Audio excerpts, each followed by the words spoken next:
The unwanted shortcut.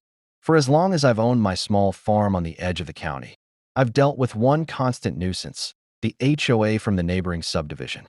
My land technically borders their pristine little neighborhood, separated only by a dirt road and a wooden fence. It's a peaceful place, at least it was, until she showed up. Her name was Karen Mitchell, the self-proclaimed vice president of the Homeowners Association. From the day she moved in, she had this belief that everything within her line of sight fell under her community standards. My old barn, an eyesore. My chicken coop, a potential health violation. And my tractor, too noisy for suburban life. But her biggest offense wasn't her complaints, it was her shortcut. You see, instead of taking the proper road to reach the main highway, Karen began driving right through my farmland. She'd roll across the edge of my cornfield in her shiny white SUV, leaving tire marks in the mud and scaring my animals half to death. At first, I tried to be civil. I caught her one morning and waved her down. "Ma'am, this is private property," I said calmly. "Oh, I'm just passing through," she replied, waving her perfectly manicured hand as if that excused trespassing. Still, I insisted, "You're not allowed here. Please stick to your own road." She just smiled that smug, HOA smile. "Well, if you maintained your property better, maybe I wouldn't have to. The neighborhood roads are full of potholes." That's when I realized she didn't care. She thought she owned everything around her. A few days later, I found her SUV tracks again, deeper this time. She'd cut through after a rainfall, and my soil had sunk under her tires, creating ruts I'd have to fix myself. I tried talking to the HOA, but of course, they couldn't control what residents do off association grounds. So, I put up a private property, no trespassing sign. The next morning, it was gone. That was the final straw. If polite words and signs didn't work, maybe the ground itself would send her the message. I grabbed my shovel, my small excavator, and spent an entire afternoon carving a trench along the route she always used. Not too deep to hurt anyone, but just enough to stop a car. I stood back, muddy and tired, and thought, let's see how she likes this shortcut tomorrow. The morning surprise. The next morning dawned cool and gray, the kind of day when the air smells like rain and trouble. I sipped my coffee on the porch, watching the edge of my property where Karen usually made her grand, unauthorized entrance. Sure enough, like clockwork, I heard the hum of her SUV. That engine had become as familiar as my own heartbeat. She came rolling down the hill from the subdivision, probably smug as ever, music playing, sunglasses on, thinking the world belonged to her. Then, with a loud thud followed by a splattering squelch, her car disappeared halfway into the trench I'd dug. Mud flew up in every direction, splattering her windows and coating her tires. The front end sank deep. The back wheels spun helplessly in the muck. I'll be honest, it took everything in me not to laugh right there. I walked over, trying to keep a straight face. She saw me and shouted through the window, "What did you do to the road?" "This isn't a road," I said, sipping my coffee calmly. "It's my farm, and that's private property you're stuck on." She threw open her door and stepped out, her pristine white sneakers immediately sinking into the mud. The look on her face was priceless, a mix of disbelief, fury, and humiliation. "You dug a hole in front of my car. That's illegal," she snapped. "No," I replied. "What's illegal is trespassing, which you've done every single day this week." Her SUV let out a groan as the front bumper scraped against the mud. She tried calling for help on her phone, but of course, reception out here was spotty. I stood there silently, arms crossed, watching her rage spiral. "You'll hear from the HOA," she shouted. "Good," I said with a shrug. "Tell them they can send me a letter, if they can find a mailbox that belongs to me." Finally, she stomped off toward the subdivision, or at least tried to. Each step was a sticky mess of mud and frustration. I almost felt bad for her. Almost. By the time she disappeared over the ridge, I had a feeling this was far from over. Karen wasn't the kind of person to admit defeat. If anything, this incident would light a fire in her. And sure enough, later that afternoon, a white envelope showed up in my mailbox, stamped with the HOA logo and bold red letters. Notice of community violation. The HOA strikes back.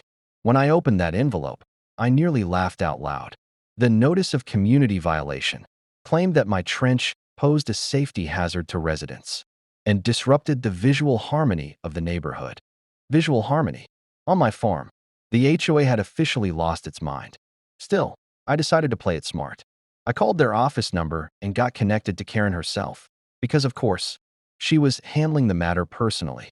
"Mr. Walker," she said in that slow, condescending tone that made my blood pressure rise. "You can't just dig holes in what could be considered shared property." "It's not shared," I replied. "It's mine. I have the deed, the fence, and the mud stains to prove it." "Well, your actions caused damage to my vehicle," she snapped. "You'll be hearing from my lawyer." I hung up before she could finish. I knew bluff when I heard it, but I also knew how relentless she could be. The next few days were quiet, too quiet. I fixed the trench, leveled the area a bit, and set up a new sign with heavy-duty steel poles. I even installed a small motion-activated camera facing the route. 3 days later, she was back. I saw her white SUV creeping along the edge of the property, moving slower this time.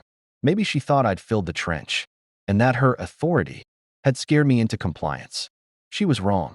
I'd reinforced the entire section with soft earth and hidden drainage, turning the spot into a muddy trap after any rainfall. When her tires hit it, they sank again, even deeper this time. The camera caught everything. This time, instead of yelling, she got out quietly, took a few pictures, and walked away. I figured she'd finally realized she had no case.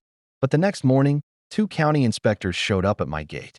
"Sir," one said politely, "we got a complaint about illegal landscaping and obstruction of a public easement." There it was. She had tried to escalate things beyond the HOA. I led the inspectors along the property line and showed them the deed, clearly marking the boundary. They checked their maps, nodded, and confirmed I was right. No public easement, no shared access, nothing. "Looks like your neighbor's been driving on private land," one inspector said with a grin. "You're in the clear, sir." That night, I uploaded the trench footage online, just the part where the SUV sank, with no names, no faces, just the lesson. The video went viral overnight, and that's when the real chaos began, the muddy justice. By the next morning, my phone wouldn't stop buzzing. Friends, neighbors, even strangers were sending me links. My little video had blown up. People online were calling it karma in the mud, and the comments were hilarious.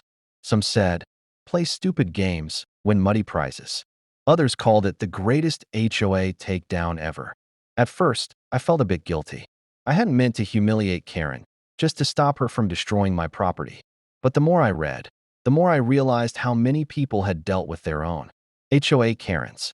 It seemed I'd become a sort of folk hero overnight. Meanwhile, Karen was furious. She left 3 angry voicemails that day, demanding I take down that slanderous footage or face serious legal consequences. I didn't even respond. Instead, I sent her a short message through certified mail, a copy of the county inspector's report, and a cease and desist notice regarding her trespassing. I included a photo of the private property sign she'd torn down weeks ago, just to remind her I wasn't the fool she thought I was. A few days later, a tow truck came to haul her SUV out of the mud. It had been sitting there for so long that the tires had sunk nearly a foot deep. The driver looked at me and chuckled. "You sure she didn't mean to park here permanently?" Karen stood nearby, arms crossed, face red as a beet, watching her car being pulled free in front of a small crowd of amused neighbors. The irony? The HOA fined her for creating a disturbance and damaging community relations.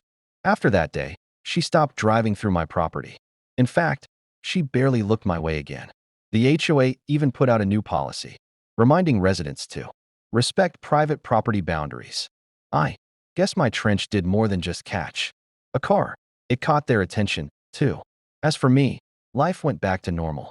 I patched up the trench, planted grass seed, and installed a small wooden gate, not to keep people out, but to remind them this land had limits. Sometimes, when I stand at the edge of my farm and look toward the subdivision, I think about how one stubborn neighbor turned into a viral lesson in boundaries. People online still message me saying, "You're the farmer who taught the HOA Karen a muddy lesson, right?" And I just smile and say, "Yep," and she hasn't crossed the line since.